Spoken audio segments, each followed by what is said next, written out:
In this video, let's have a closer look at functions. Before we learn anything about functions, let's have a look at what a function will look like. So functions are defined using the keyword function and then the name of the function, and there's a parenthesis in which we can pass in some parameters, or without any parameters you can also define functions. And then we have the flower bracket within which the code is written. And there are several variations for functions which we'll look at in this video. But the first thing we're going to look at is called scope. So there's something called local scope and global scope in a piece of code. So here if you look at what is within these flower brackets, that is called the local scope of a function. So whatever is within these flower brackets is local scope. So we can create variables here that will not be accessible outside of this local scope. But you can create variables outside that can be used inside the function. Because what is outside is called the global scope, and what is inside these flower brackets is called local scope. What is inside the local scope cannot be accessed outside, but what is in the global scope can be accessed within the function as well as outside. So this is a very subtle distinction and it's important to keep in mind. We'll have a look at an example for this later. And in this very piece of code, you can see an example of car name being declared here. So it says code here can use car name, but outside of the flower brackets, outside it cannot be used. So code here cannot use car name. Similarly, code here cannot use car name. Because it is declared within the local scope of the function, it cannot be accessed outside of it. The second thing we're going to look at in functions is a return value. So every function can have a return value. It can be written without a return value as well. Like we saw here, there is no return value here. But it can also have a return value, in which case when you call the function like this, it will return the value that you are returning here to this particular variable. You can basically assign the return value of a function to a variable. So when you have something like this with the return value, it will basically end up being like an expression. The third important aspect of functions is the parameters. So you can see here that we are passing in some parameters within the parenthesis. You can also have it like this where we are not passing in any parameters, but here we have some parameters and that gets used within the definition of the function. So like this we can have an unlimited number of parameters, although you have to be sure that you are using it in the same order. So when we are defining it, we are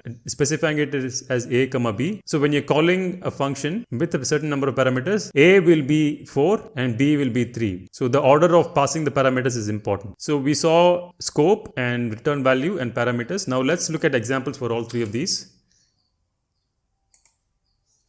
Let me rename this pen to JS functions.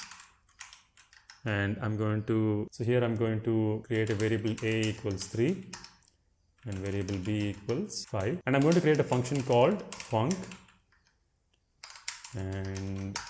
And within this function, we're going to have a return statement saying a times b. So I want to call this function here.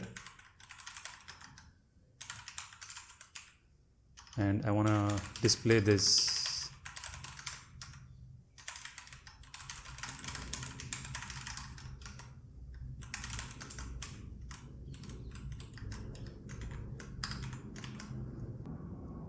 So here you can see that our result contains the value 15, and that is coming from the function where we are multiplying a and b and returning that value. So a is 3 and b is 5. 3 times 5 is 15, and that is returned by the function and stored in the variable result, and result is being outputted here, which gets displayed here. Now if you look at this, we haven't really declared a and b within the scope of this function. We've declared it outside of the function in the global scope, but that gets used here. Now let's say that I want to initialize another variable here, c equals let's say 15, and here I have another statement which says document.write the value of c is c. Let me say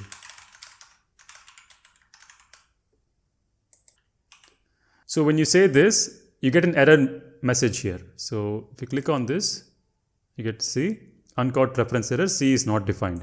Even though we've defined C here, it cannot be referenced outside of the function definition because C only has local scope for this function. You cannot reference C outside of the function. Now let's say that I have this statement being referenced here. Now I get to see the value of C is 15, which is being called here. That will work, but outside of the scope of that function, it won't work. So this is the distinction between global scope and local scope. So these two have a global scope, but this one has a local scope for this function and can only be referenced with within the function. So this statement will not work. So that is an example for scope. I hope this is clear. And we also had a look at the return statements. So return statement of a function can be used to assign the value to a certain variable which can store the return value of the function. So when we're calling this, we are basically storing the return value in this variable. Now let's look at parameters. I'm going to say param1 and param2. And here instead of a times b, I'm going to say param1 times param2. And you can see here that we're getting not a number here because we haven't really passed the parameters in here. So let me pass the parameters a and b. So now you get 15 because a gets passed into this function as param1 and b gets passed into this function as param2, and we're getting the return of param1 times param2, which is a times b, which is 3 times 5, and that is the result. Now let's say that instead of multiplication we have something like the modulus operator,